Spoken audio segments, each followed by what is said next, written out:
The Stork Club, Manhattan, February 1946. When Lucky Luciano walked into the private VIP room, every gangster at the table stood up except one. Bumpy Johnson stayed in his seat, smoking his cigar, eyes locked on the man who had just brought together the entire Italian Mafia. Luciano's bodyguards reached for their guns, but Luciano raised his hand to stop them. Why? Because the black man sitting across from him controlled something Luciano needed more than guns and muscle. He controlled Harlem's numbers racket, the illegal lottery that made millions.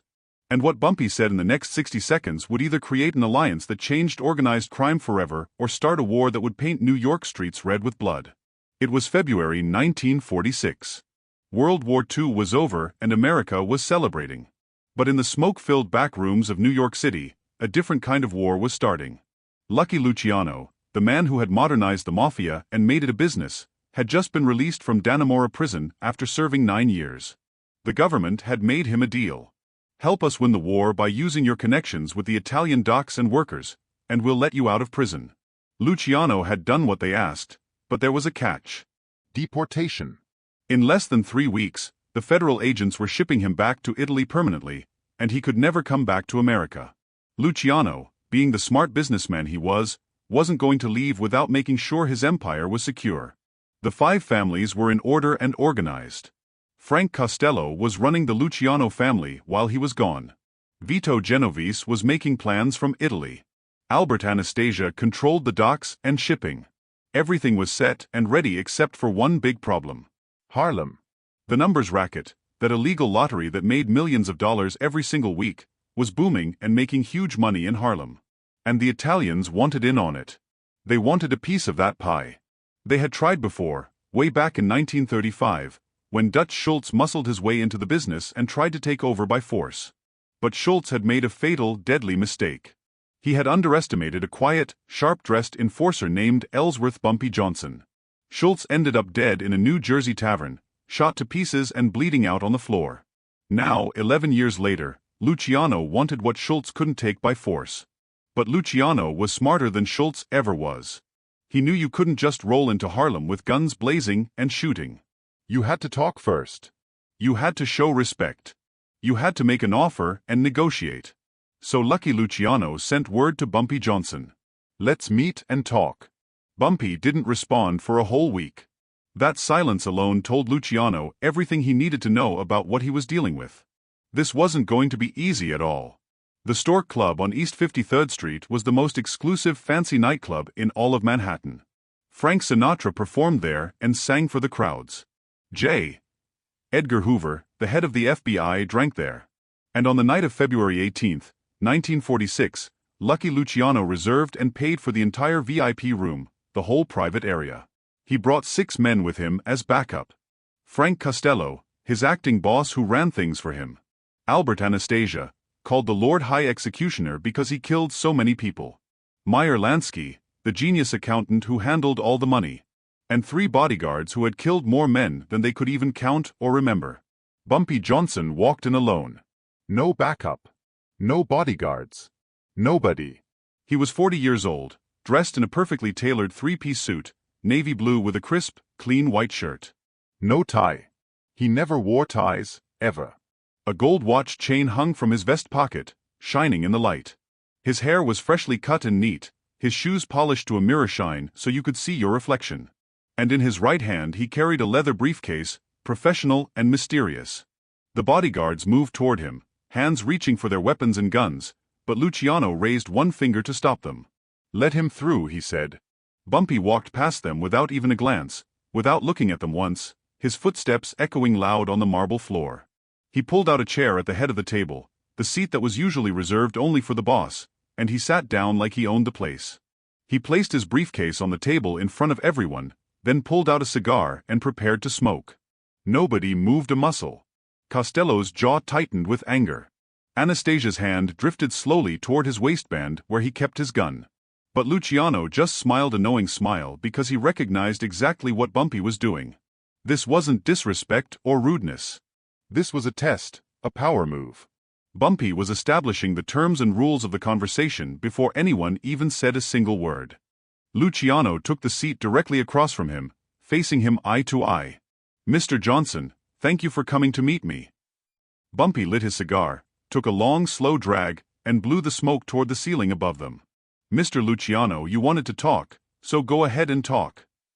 Luciano folded his hands on the table in front of him.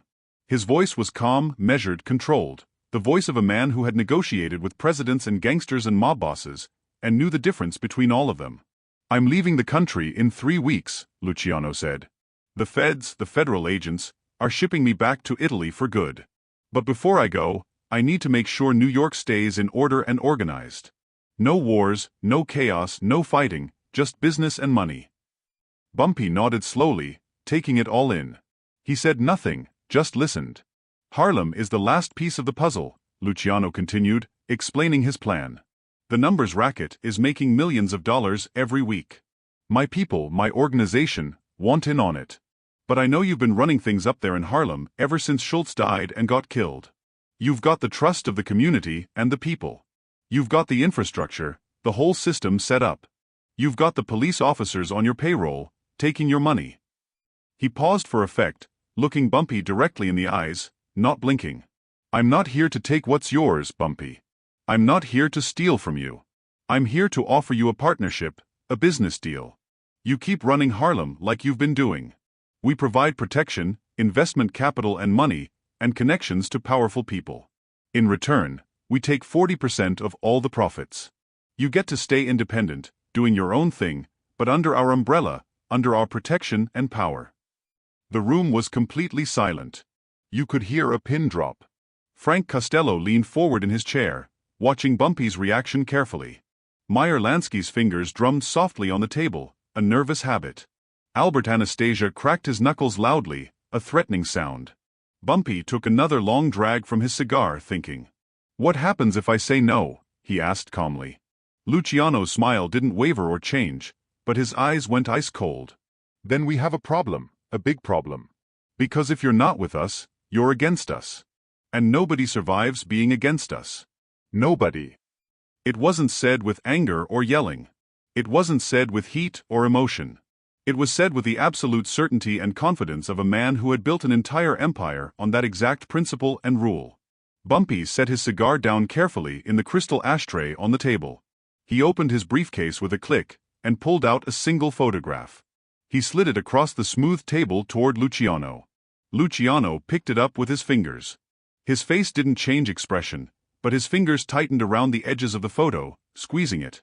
The photograph showed a warehouse building in Red Hook, Brooklyn, one of Anastasia's gambling operations where he ran illegal games. And standing right in front of it, shaking hands with a known police captain, a high-ranking cop, was Albert Anastasia himself, caught on camera. That was taken 3 days ago, Bumpy said quietly, his voice low. I've got 12 more photographs just like it, exactly the same. Different warehouses, different locations, different cops and police officers, different members of your organization and family. The room went deathly quiet, silent as a graveyard. Costello's hand moved toward his jacket where he kept his weapon. Anastasia stood up, halfway out of his chair, ready to attack. But Luciano just stared hard at the photograph and then at Bumpy, studying him. Are you threatening me? Luciano asked, his voice dangerous. No, Bumpy said firmly. I'm showing you respect, real respect. Because I could have sent these photographs to the district attorney, the prosecutor. I could have sent them to the newspapers and the press. I could have burned your whole operation and organization to the ground, destroyed everything, before you even knew I had them and what I was doing. But I didn't do that. He leaned forward across the table. You came to Harlem asking for a partnership, a business deal. But a partnership means equals, the same level. And what you just offered me wasn't a partnership at all. It was a takeover with a smile on your face, a con job. Luciano set the photograph down on the table slowly. For the first time since Bumpy entered the room and walked in, he looked genuinely impressed, truly surprised. So what do you want? What's your counteroffer? Bumpy picked up his cigar again, took a slow, deliberate drag, and let the question hang in the air for a moment, building tension. You want what Schultz wanted, what every Italian crew that's ever looked at Harlem wanted for years. Control and power. But you can't have it, you'll never get it. Not because you're not smart enough or clever enough. Not because you're not strong enough or tough enough. Because Harlem isn't yours to control. It never will be. He pointed toward the window, toward the lights of uptown Harlem glowing in the distance. You know why Schultz failed? You know why he ended up dead? Because he thought black people were stupid and dumb. He thought we would just hand over our money and say thank you very much. He thought muscle and guns were enough to win. But Harlem doesn't work that way at all. You need trust from the people. You need respect from the community. You need to be one of us, part of the culture. And you'll never be one of us, no matter how hard you try. Costello started to speak up to argue, but Luciano silenced him with a single look, a glare. Bumpy continued with his terms. But here's what I will do for you. You asked for 40% of the profits. You can have 10%, and that's it. 10% of the profits, not as protection money that you're forcing us to pay. As a service fee for actual services. You provide banking support when we need it. We need clean money to pay winners when the heavy numbers hit big and people win the lottery. You provide legal help, lawyers and attorneys, when our runners get arrested by the cops. In return for those services, you get 10% of the net profits, after expenses. That's the deal. He leaned back in his chair, his voice dropping an octave lower, more serious. And one more thing, and this is important. You never, and I mean never ever, send your people into Harlem to collect money or enforce anything. You want your money, your 10%? You send a courier, a messenger, to my office in Harlem. I'll have it counted, wrapped, and ready for pickup. But your soldiers don't patrol my streets ever. Your guns don't show up in my neighborhood, in my community. Harlem stays black and independent. Harlem stays mine, under my control. That's the deal I'm offering. Take it or leave it. The silence that followed was absolute and complete. Nobody breathed. Meyer Lansky broke the silence first, speaking up. He turned to Luciano. Charlie, that's actually a smart play, a good business move. 10% for essentially no risk at all. No overhead costs, no expenses, and no exposure to police. It's clean money, legitimate profit. Anastasia wasn't convinced at all, still angry. And what's to stop him from cutting us out completely once we set up the banking system for him? What's our guarantee? Bumpy answered before Luciano could speak, jumping in. The same thing that stops you from trying to take Harlem by force with your guns and soldiers. A stalemate, mutual destruction. You try to cheat me or screw me over, those photographs go public to every newspaper and the police, and your political protection evaporates overnight. I try to cheat you or cut you out, you come after me with everything you've got, your whole organization. We both lose everything, or we both get rich together. Your choice. You decide. Lucky Luciano stared at Bumpy Johnson for what felt like an eternity, a lifetime. Then slowly, gradually, he started to laugh. Not a mocking laugh or making fun. A genuine one, real amusement. You know what, Bumpy? Schultz was an idiot, a complete fool.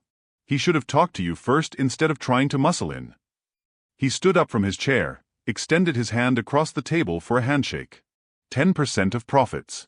Banking and legal support. No soldiers in Harlem ever.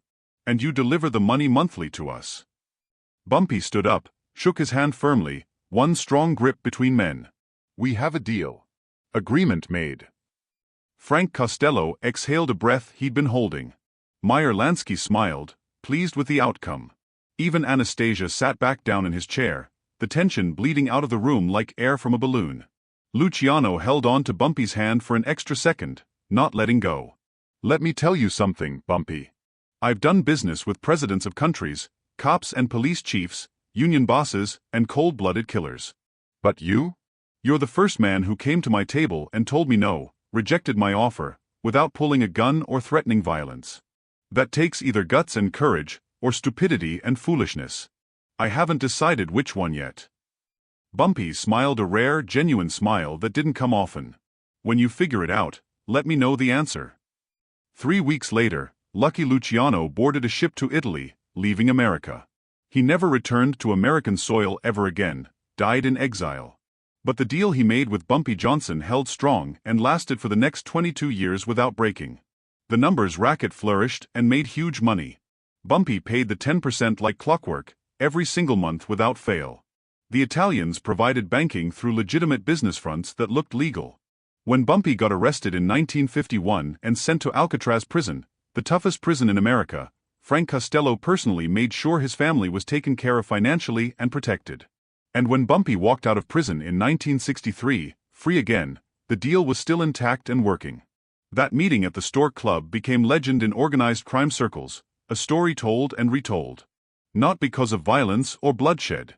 Not because of threats or shootings. But because two men from completely different worlds, different races and backgrounds, sat down at a table and found a way to do business together without destroying each other or going to war.